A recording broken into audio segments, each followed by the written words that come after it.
welcome to the Guided Podcast. My name is Dr. Blake Jones, and I'm joined today by T. Bruce Simpson. Bruce, thank you so much for coming on the podcast. Thank you for inviting me. I appreciate it. Yes, sir. We appreciate you. You have kind of stepped up for a person who had to cancel on us, but we're Facebook friends, and I follow you and have followed your story. I've never met you before tonight, though, and so I'm so excited to get to know you and get to know your story. So you're an attorney here in Lexington, and tell me a little bit about what kind of law you practice and a little bit about your practice. I've been practicing law for 42 years. I am a trial lawyer. I try civil cases. Most of my cases in the last probably 20, 25 years have centered around land use litigation, involving disputes over zoning of property all around the state of Kentucky before planning commissions and legislative bodies, local legislative bodies, and then sometimes going to court after that. And they're all, most of them are quite controversial, sometimes hundreds of people attending, a lot of drama, which I confess my ego lends into that. So I found a niche in terms of that area of the law. It's a very limited area, esoteric field of law. Not too many attorneys practice that, but I enjoy it. Good. Well, we are here to talk about your mental health journey and where you've come from. You have a fascinating story, but I want to kind of go back to the time when you first realized that you were struggling with some mental health issues. Tell us about that. Well, thinking about it, I didn't think about this until just a couple of years ago, but following my suicide attempt. But in a lot of retrospective thinking since then, really since I was about 10 years old. I never believed that I was good enough. In large part, and people may take this as inappropriate criticism of my parents, but nobody trained them to be a parent. One of the things that I have come to appreciate is that the most important role that anybody will ever have in their life is being a parent, and yet is the most untrained, unqualified, no merit-based, do it however you want to do it. And my dad wanted me to be a professional golfer and started me out playing golf when I was 10 years old. And he would put me on the practice tee at 6 o'clock in the morning and have me hit 300 practice balls until I could eat. I couldn't eat until I hit 300. And I would complain about my hands getting blisters, and his ongoing admonition was you have to hit them until your hands bleed. And a lot of other things accentuated from that for the next 8 years of my life, constant feedback and evaluation, but never good enough. And I built that into my whole personality and how I viewed myself. My whole sense of self-worth was entirely dependent upon someone believing that I was good enough. And it wasn't until my early 40s that I finally got an appreciation of that. When people would tell me, my colleagues in the legal profession, that they'd seen some of my trials and told me that I did a good job, and I was stunned, really. I didn't believe them. You'll appreciate this. I've learned now that I suffer from what's called imposter syndrome. I didn't believe the compliments. I just thought they were being nice, or that I was fooling them. I'm like, you guys are, I'm just fooling the heck out of you. But I liked hearing what they said. Right. And honestly, in my early 40s, finally feeling worthy, at least in the eyes of people, only because they thought I was a good lawyer. And I would observe in the newspaper other lawyers that would get into trouble for one reason or another, were losing their license, getting disbarred, or got into criminal trouble and were going to prison. And I would think to myself, man, if that was that guy, not that I would ever imagine doing what they did, but just that public humiliation, that loss of your reputation, your worth. I just thought to myself, man, I'd kill myself if I was that guy. Yeah. And truth of the matter is, for the next 30 years, I was entirely comfortable with self-inflicted death if I ever perceived a serious threat to the reputation that other people told me I had as a good lawyer. Yeah. Yeah, and I had a plan.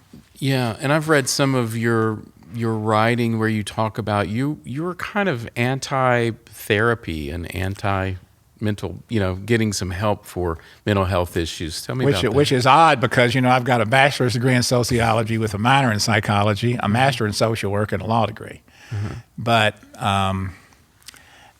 my focus in my master's program was really more on public administration, public advocacy, advocating on behalf of poor people. And the program wasn't set up for any really therapy services. And I just said, how's someone going to talk me out of feeling inadequate? I just believed that I had a Bruce Simpson personal inadequacy problem, mm-hmm. almost like a birth defect, that it was just something I had to cope with. And I didn't see any way that I could go in to talk to somebody and they would just, by their words and talking to me, and I would all of a sudden have an epiphany and not feel the way I did about myself. Mm-hmm. So I had very little confidence, plus the stigma attached to mental health, treatment, mental illness.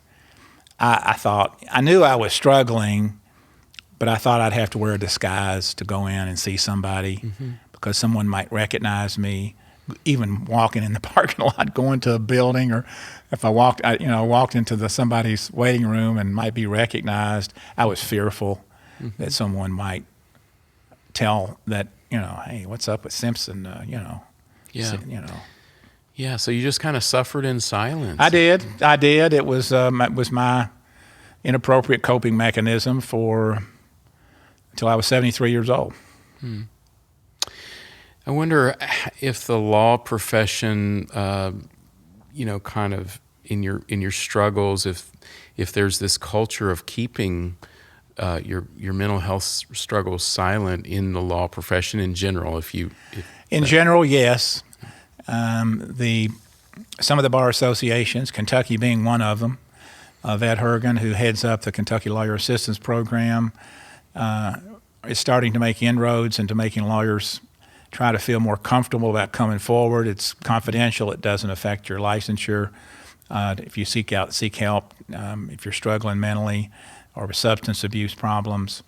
Other states have them, but Kentucky really is one of the nation's leaders in that regard. But that's for the Bar Association. And also, I should say, our Supreme Court Justice, new Supreme Court Justice, Deborah Lambert, is a big advocate for lawyers using Kentucky Lawyer Assistance Program.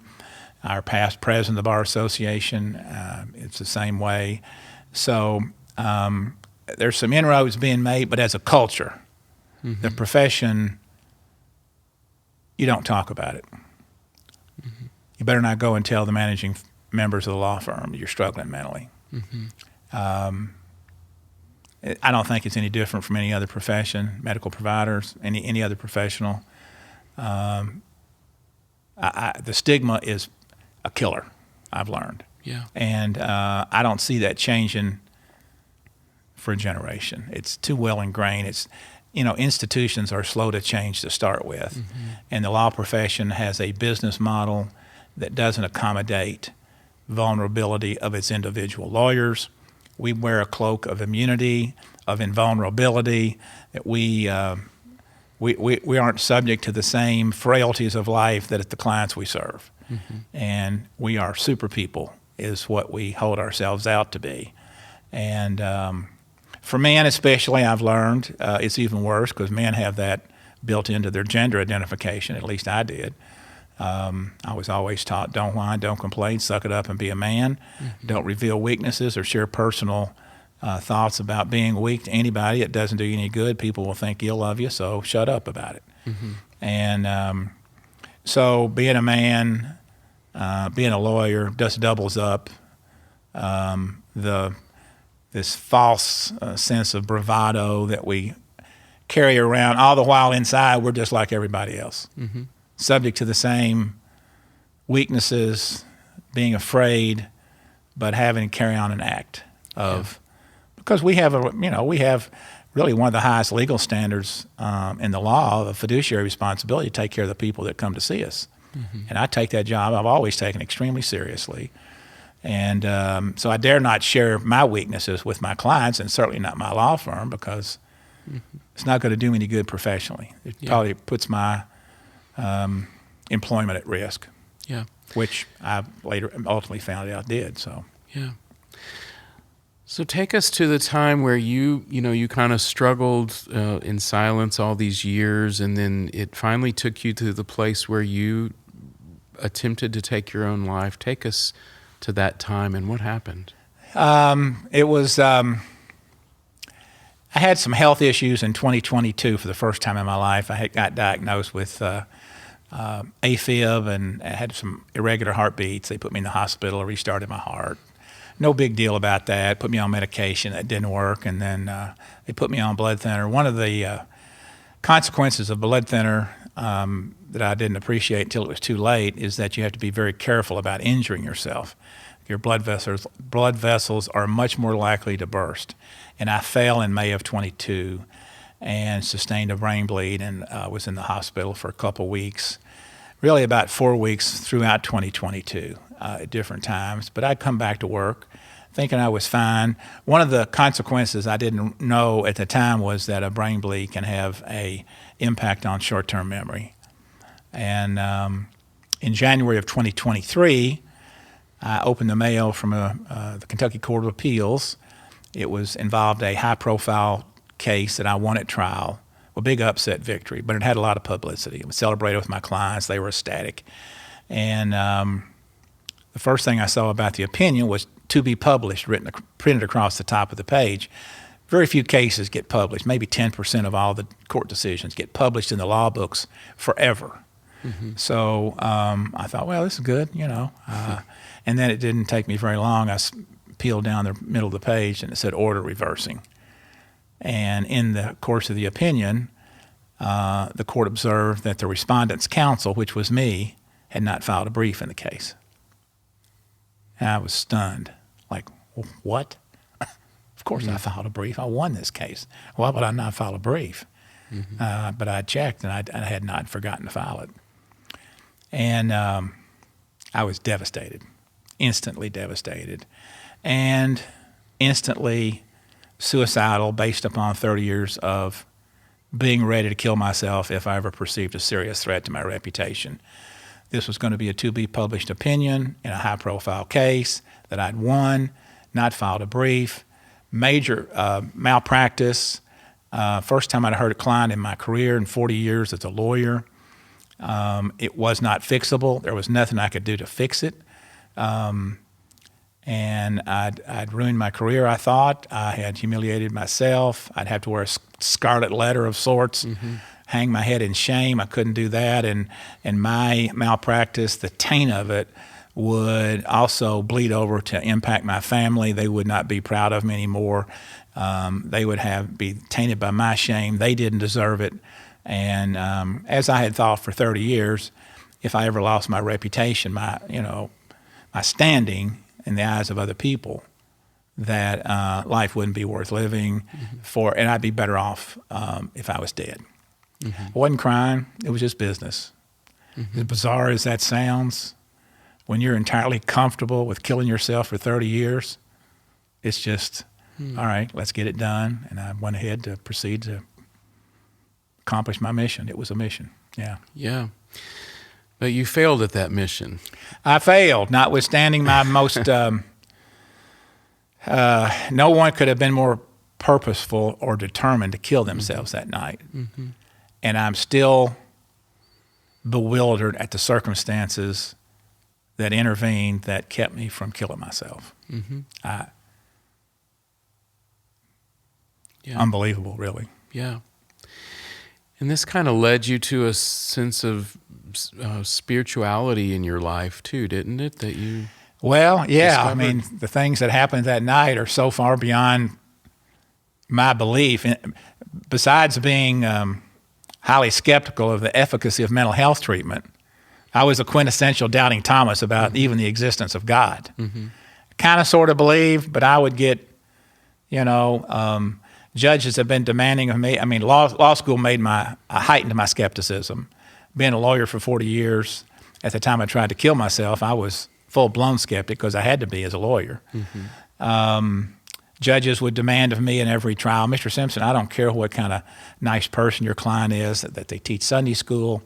I want you produce the cold hard facts under the federal rules of evidence that demonstrate they're entitled to relief under the law. I want the cold hard facts. I had cold hard facts, and I had nightmares about cold hard facts. And it's the way I viewed everything in life, including the existence of God. And then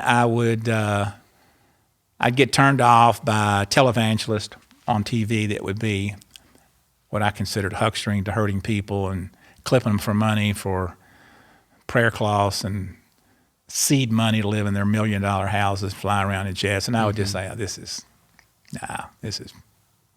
junk. But,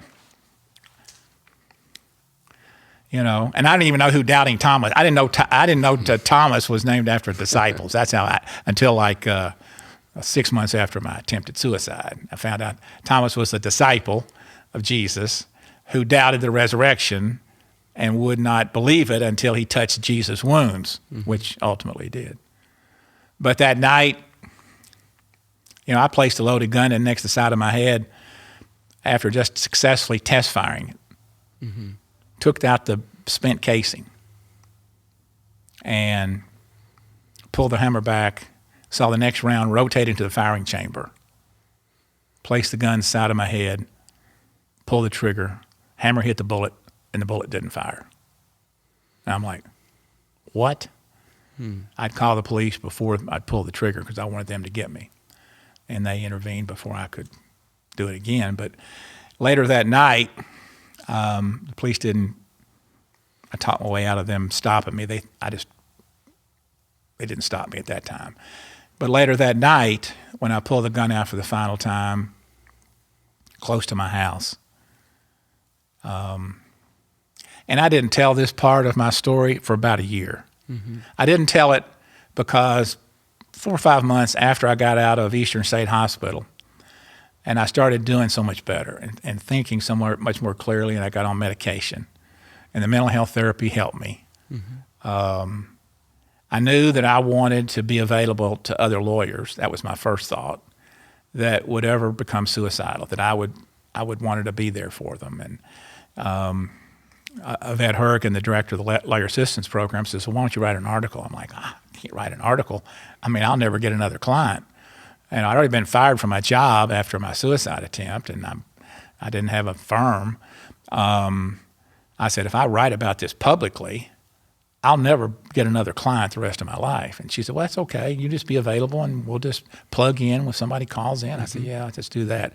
But the more I read about the stigma and how much it deterred me, I'm like, I got to get past this because, okay. Plus, I got comfortable with my faith, my newfound faith.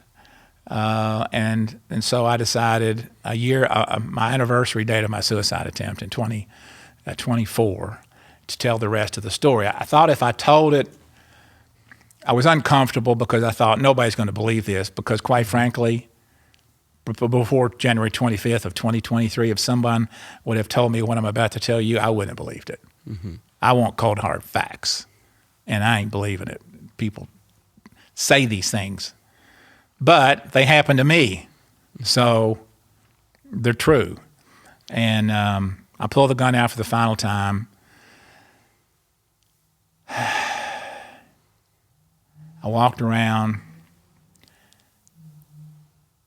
and I get to about the top of the basin, and all the anxiety that had overwhelmed me for 24 hours, that had compelled me to kill myself really for 30 years, just vacated my body. Gone. Just a total sense of calm and peace just enveloped me, overwhelmed me. And inside of my head, I heard a very comforting message say, Bruce, you're not going to kill yourself. You're going to be okay, and you're going to be equipped to handle the aftermath of your suicide attempt. You're going to be fine. And with respect to that, being equipped, I been fine ever since. Now, I went and threw the bullets away from my gun. I walked home. Cops came, put me in handcuffs in front of my family, put me in the back of a police car, and took me to Eastern State Hospital. And I was there almost 4 days. Got my first treatment from Dr. Donald Crow, who was about my age. And we talked about a lot of things I'd never talked about before, and put me on medication. And I followed up with some therapy thereafter, and went up and met with my clients, apologized to them for my malpractice, gave them the statute of limitations to file suit against me, reported my conduct to the Bar Association, Kentucky Bar, which regulates lawyer conduct, and then got fired from my job. But I have not been afraid since then because of what I heard that night. And even today, when I hear myself say this, I'm like, the old Bruce Simpson over there, like, bro, what's got into you? But it's the truth. I share it because it happened, and I wanted the people to know my life has radically changed by mental health treatment and also my journey with the Lord. And it's probably been more impactful from that standpoint than anything. I no longer worry about what other people think of me. I don't even worry about what I think of myself. I only seek to please the Lord, pray to Him every day. Help me to understand what your will is for me today and help me to do it. Yeah. And that's really my total focus. And it's like a huge 300-pound anvil is off my back. I don't have to worry about meeting other people's expectations. I don't even have to meet my own expectations. Now, I still work hard. I still got my obligation to my client. I'm not saying that that's not still true. But the notion of not performing well enough, which was my Achilles heel all growing up, I tell people nowadays, love your children like your dogs love you. Don't love them only when they perform up to your expectations, and hold back your love when they don't. My dog Boo Boo is my role model for love. So, I mean, that's it in a nutshell. I'm doing better than ever in my life at 75. I'm thinking more clearly as a human being, functioning better as a human being, and performing better as a lawyer for my client's benefit. And not worried about whether I'm recognized for it. It just is totally irrelevant. Yeah. And I'm so filled with gratitude. So I tell all of this because the truth of the matter is I know other people can be helped as well. Not to be hung up on trying to meet someone else's expectations or even your own. We're human beings. Yeah. And I do believe that God laid out a navigation path. He knew all the turmoil that was going to happen when He created this planet. He knew all the things that we were going to think about and do, compete with one another and strive for recognition and money and status and prestige and all these things that are traps for misery. What my fellow that I've learned more from than anything, Tim Keller, he passed away about 2 years ago, Dr. Timothy Keller. He preached to the agnostics and atheists in New York City. Highly regarded, worldwide, New York Times bestseller. His sermons still live on in YouTube and his books. And I've gotten more enlightenment on how to think about things, what's important, than really anything. And I get guidance from watching his sermons. I'll watch them 2 or 3 times a week to get just to get oriented and think through things. And it helps me too because I make myself available for other people that are struggling, that are suicidal. I tell them to call 988. I'm not a therapist. Don't hold myself out as one. But I've been to a place, the most darkest, the most forbidding place any human being can go. And you don't need to go there. And if you're in a crisis, call 988. But if you just want to talk to somebody who's been to this place, no judgment, judgment-free, basic conversation, I listen more than anything. Yeah. Put my number and email out there for everybody, and I want to be there, and I get a lot out of it. I think I'm empowered to talk about it. Those words I heard in the cemetery are true, and everybody's capable of going there. I don't care what you do as a profession. Yeah. I got a master's, bachelor's, law degree. I couldn't fix myself. Yeah. So I'm very humbled by it all, but also extremely filled with whole lot of gratitude. Yeah. Yeah. Well, Bruce, as I'm sitting here, I'm looking at your hand, and you have a semicolon tattoo on your hand, and I got my first tattoo about 9 months after my suicide attempt. I mean, I've done more reading about psychology, about therapy, the different forms of therapy, and God. And one of the things I came across was on a social media platform, LinkedIn, which I post on there quite a bit in addition to Facebook, was there was a semicolon foundation. The semicolon was a symbol for I'm not finished. yeah. And I thought, well, that's pretty cool. And I wanted to put something out that would start a conversation, you know. And people would say, well, what's that? You know, semicolon. And then about 8 months ago, that wasn't enough. So They say once you have one. well, you know, that's what the tattoo artist said, and I'm like, nah, I'm done. I'm done. And it was kind of strange because following my suicide attempt, my wife, it devastated her, and she's still devastated by just my attempt. But she tracks me everywhere I go, which I'm fine with because I put her in that situation of doubt. And so I was doing some errands a Saturday morning about 7 or 8 months ago, and I went. She said, "Where are you?" I said, "I'm at the tattoo parlor." She says, "You're getting another tattoo?" I said, "Yeah." She said, "Well, now what?" I said, "You know that tattoo that Mike Tyson has on the side of his face?" I said, "No, I'm joking. Yeah. I'm joking." Yeah. But I just thought, well, I got to get one to match up my left hand. So I had across my left hand, across my knuckles, I'm not finished. I'm kind of a walking billboard. I also have I had bracelets made up that I've got one for you too. Yeah. In addition to a suicide prevention pin that I wear, that says, "My story is not over. The Lord is with me." Yeah.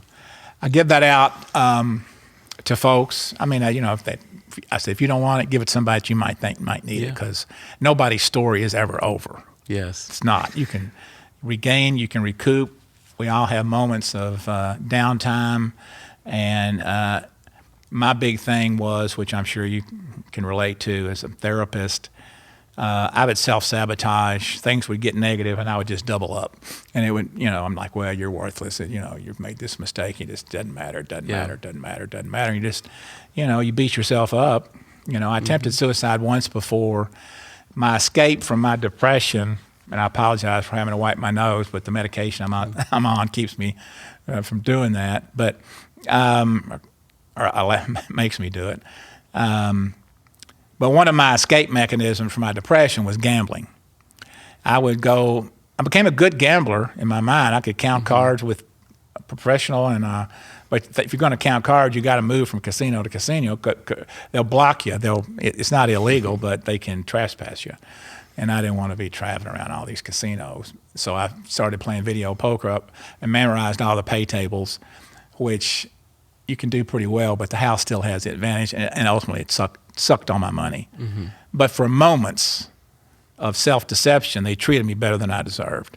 Yeah. I was worthy. Yeah. But that depression and self-sabotaging, took all my money, and then I would be coming down off of that high of being treated better than I deserve would just be awful. Yeah. So festering with your depression, not getting it looked into, not getting it treated, makes your life miserable unnecessarily. I mean,